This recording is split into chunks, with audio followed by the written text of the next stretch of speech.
இந்த பதிவு வந்து மகர லக்னத்துக்கு ஒரு சிறப்பு பதிவு. கேதுவனுடைய சுயசாரம் குறித்து. அதாவது ஏப்ரல் 20ஆம் தேதியிலிருந்தே கேது தன்னுடைய சொந்த நட்சத்திரமான மக நட்சத்திரத்துக்கு வர்றார். இது வரைக்கும் பூரத்தில் இருந்தவர் மக நட்சத்திரத்துக்கு வர்றார். கிட்டத்தட்ட 7 மாதம் அங்கே இருக்க போகிறாரு. இப்போ இந்த சார மாற்றம் நமக்கு எப்பேற்பட்ட பலனை தரும்? ஏற்கனவே நமக்கு 8ஆம் இடத்துல கேது இருக்காருங்கிற ஒரு பிரச்சனை இருந்தது.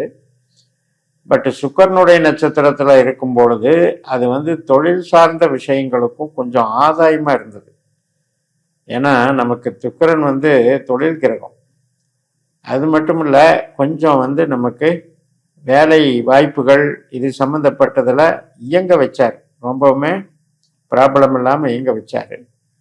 இப்போ அதே 8ஆம் இடத்துல தான் இருக்காரு. ஆனால் கேதுவாகவே செயல்படும் போது அது மறுபடியும் என்னன்னா வீரியம் அதிகமாகுது. ஏன்னா தன்னுடைய சொந்த நட்சத்திரத்தில் பலம் அதிகம். அப்போ வேலை சார்ந்த விஷயத்துக்கு ஓரளவுக்கு நமக்கு வளர்ச்சியை கொடுத்தாலும் கூட இந்த புதன் மாதிரி செயல்படக்கூடிய கேது அப்படிங்கிறதுனால நமக்கு அந்த கடினத்தன்மை அப்படிங்கிறது விலகாது. அதாவது ஹார்டு ஒர்க் பண்ணுறோம், ஆனால் களைப்பாகிறோம், பெருசாக அதுக்குண்டான அப்ரிசியேஷன் இல்லை அப்படிங்கிற நிலைமை கேது. நீங்கள் மகர லக்னத்தில் யாருக்கெல்லாம் கேது திசை, கேது புத்தி, கேது அந்தரம், இவங்களுக்கு மட்டும் நீங்கள் இந்த பலனை எடுத்துக்கோங்க. எல்லா மகர லக்னக்காரர்களுக்கும் தேவையில்லை. இதை நினைச்சு ஒரி பண்ண வேண்டிய அவசியம் இல்லை. யாருக்கெல்லாம் கேது திசை, கேது புத்தி, கேது அந்தரம் நடக்கிறதோ, அல்லது கேதுவனுடைய நட்சத்திரத்தில் அஸ்வினி நட்சத்திரம் மேஷராசியில் இருக்கு, மக நட்சத்திரம் சிம்ம ராசியில் இருக்கு, மூல நட்சத்திரம் தனுசு ராசியில் இருக்கு. இந்த 3 இடத்துல யாருக்கெல்லாம் அந்த கேதுனுடைய நட்சத்திரத்தில் ஒரு கிரகம் உட்கார்ந்து திசை நடத்துதுன்னு வைங்க, அந்த திசை நடக்கிறவங்களும் நீங்கள் பார்த்துக்கோங்க. அப்போ என்ன அப்படின்னா இதில் உழைப்பு களைப்பு அவ்வளோதான், வேற ஒன்றும் இல்லை. உழைப்பு இருக்கு, இல்லைன்னு சொல்ல வரல. ஆனால் கஷ்டப்பட்டு உழைக்க வேண்டியிருக்கு. ரொம்ப தாமதமாகுது, பலன் கிடைக்கிறதுக்கு தாமதமாகிறது. நிறைந்த வேலை, குறைந்த சம்பளம். அப்போ எதிர்பார்ப்புகள் வந்து வீணாக போகுதுல்ல, அந்த ஒரு பிரச்சனையை கேது கொடுக்குறார். இப்போ வேற திசை நடக்கிறவங்களுக்கு ஒரு ப்ராப்ளம் இல்லை. உங்களுக்கு ராகு திசையோ குரு திசையோ சனி திசையோ எந்த திசை நடந்தாலும் நீங்கள் அதை பற்றி கவலைப்பட வேண்டியதில்லை. அது மட்டுமல்ல, இப்போ வந்து பொருள் சார்ந்த விஷயம், அதுலேயும் வேலை சார்ந்த விஷயம், தொழில் சார்ந்த விஷயத்துக்கு இந்த கேது பெரிதளவு பாதிக்க மாட்டேன். அதிக ஒர்க்லோடு தானே ஒழிய பாதிப்பு கிடையாது. ஆனால் உறவு சார்ந்த விஷயத்துக்கு மனம் வந்து வலிவேதனையை அனுபவிக்கக்கூடிய ஒரு அமைப்பு இருக்குங்கிறத மறந்துடக்கூடாது. ஹெல்த்து கவனமாக பார்த்துக்கணும். அது சிம்ம வீடு, நமக்கு 8ஆம் வீடுங்கிறது சிம்ம வீடு.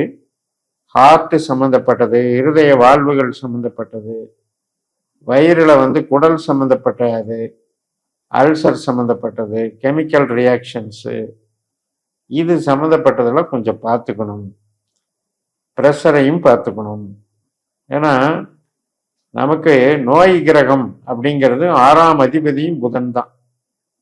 அப்போ அதனுடைய தாக்கமும் இங்கே இருக்கும். ஓரளவுக்கு நீங்கள் வந்து மருத்துவத்தை பார்த்துக்கிட்டே இருந்தீங்கன்னா ஒன்றும் ப்ராப்ளம் இருக்காது.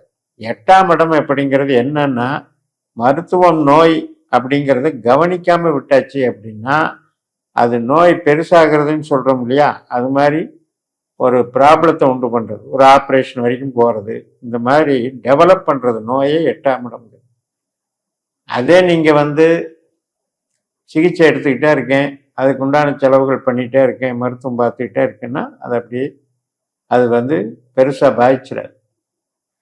அதே மாதிரி தான் உறவுகளில் ஏற்படக்கூடிய வழக்கு, அதாவது நம்ம வந்து இப்போ சொத்து தகராறாக இருக்கலாம், அல்லது கணவன் மனைவி பிரச்சனையாக இருக்கலாம், கோர்ட்டில் வந்து கேஸ் நடந்துட்டு இருக்கலாம். இந்த இதில் வந்து கொஞ்சம் தீவிரத்தன்மை அதிகமாகும். அதில் யாருக்கெல்லாம் நான் சொன்ன மாதிரி கேதுவனுடைய திசாபுத்தி அந்தரம் நடக்கிறாலும், கேது நட்சத்திரத்தில் எந்த கிரகம் இருந்து திசாபுத்தி அந்தரம் நடந்தாலும் இந்த பலனை நீங்கள் கொஞ்சம் பார்த்துக்கணும். ஏன்னா அது வளர்க்க முடியாது, இழுத்துக்கிட்டே இருக்கும். 6ஆம் இடத்தையும் இயக்குது, 8ஆம் இடத்தையும் இயக்குதுங்கும் போது இந்த வழக்கு வந்து ரொம்ப ரொம்ப நமக்கு ஸ்ட்ராங்காக போய்கிட்டு இருக்கும். அதையும் நம்ம கவனிச்சுக்கணும். அதே நேரத்தில் கடன் கடன் சம்மந்தப்பட்டதை இதே மாதிரி திசா புத்தி நடக்கிறவங்களுக்கு கடனை ரொம்ப ரொம்ப கவனமாக பார்த்துக்கணும். அதாவது கடன் வந்து அடைக்க முடியலங்கிற ஒரு பிரச்சனை, அதுபோக அதிகமாக கடன் ஏற்பட்டுக்கிட்டே இருக்குங்கிறது ஒரு பிரச்சனை. ஸோ அந்த மாதிரியெல்லாம் இன்க்ரீஸ் பண்ணுறதுக்கு அதிகமாக வாய்ப்புகள் இருக்குது. நான் மறுபடியும் சொல்கிறேன், மற்ற திசாபுத்திகள் நடப்பவர்கள் பயப்பட வேண்டாம். கேது நட்சத்திரத்தில் இல்லாமல் வேற கிரகங்கள் திசை நடத்தினால் நல்லா தான் இருக்கும், உங்களுக்கு ஒன்றும் பயப்பட வேண்டியது இல்லை. இப்போ இந்த நம்ம ஜனன ஜாதகத்தில் கேது இதே மக நட்சத்திரத்திலேயோ அல்லது அஸ்வின் நட்சத்திரத்திலேயோ மூல நட்சத்திரத்திலேயோ இருந்தால் நமக்கு எப்போ கேதுனுடைய திசாபுத்தி அந்தரம் வந்தாலும் கஷ்டம்தான், பிரச்சனை. ஆனால் அதே நேரத்தில் நம்ம ஜனன ஜாதகத்தில் கேது மீன ராசியிலையோ கடகராசியிலையோ விருச்சிக ராசியிலையோ உட்கார்ந்துருந்ததுன்னு வைங்க, அப்போ வந்து ப்ராப்ளம் இல்லை. ஈவன் ரிஷபராசியில் இருந்தால் கூட ப்ராப்ளம் இல்லை. அப்போ இது மாதிரி நம்ம ஜனன ஜாதகத்திலையும் கேதுனுடைய தன்மைங்கிறது ஒன்று இருக்குது. ஒரு கிரகம் ஒரு கோச்சாரத்தும் ஒரு பயிற்சி பார்க்குறோம் அப்படின்னா அது நம்ம திசாபுத்தியை பேஸ் பண்ணி தான் பலன் தரும். நம்ம ஜனன ஜாதகத்தில் அவருக்கு என்ன வலிமை அப்படிங்கிறத பேஸ் பண்ணி தான் பலன் தரும். அது மாதிரி பார்த்துக்கணும்.